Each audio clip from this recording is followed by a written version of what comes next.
देवउठनी एकादशी व्रत कथा। एक राजा के राज्य में सभी लोग एकादशी का व्रत रखते थे।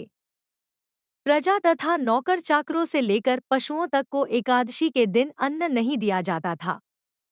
एक दिन किसी दूसरे राज्य का एक व्यक्ति राजा के पास आकर बोला, महाराज, कृपा करके मुझे नौकरी पर रख लें। तब राजा ने उसके सामने एक शर्त रखी कि ठीक है, रख लेते हैं, किंतु रोज तो तुम्हें खाने को सब कुछ मिलेगा, पर एकादशी को अन्न नहीं मिलेगा। उस व्यक्ति ने उस समय हाँ कर ली, पर एकादशी के दिन जब उसे फलाहार का सामान दिया गया तो वह राजा के सामने जाकर गिड़गिड़ाने लगा, महाराज, इससे मेरा पेट नहीं भरेगा, मैं भूखा ही मर जाऊंगा, मुझे अन्न दे दो। राजा ने उसे शर्त की बात याद दिलाई, पर वह अन्न छोड़ने को राजी नहीं हुआ। तब राजा ने उसे आटा, दाल, चावल आदि दिए।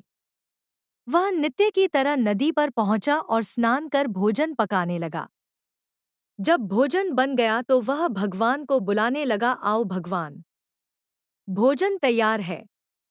उसके बुलाने पर पीतांबर धारण किए भगवान चतुर्भुज रूप में आ पहुंचे तथा प्रेम से उसके साथ भोजन करने लगे।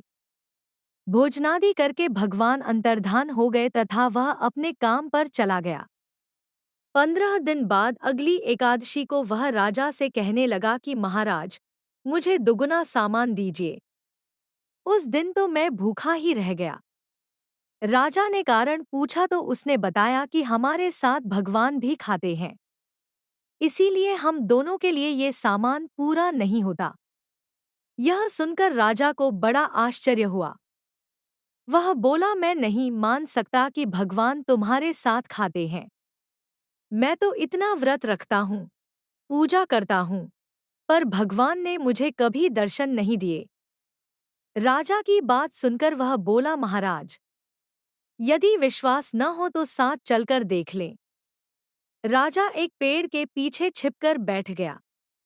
उस व्यक्ति ने भोजन बनाया तथा भगवान को शाम तक पुकारता रहा, परंतु भगवान न आए।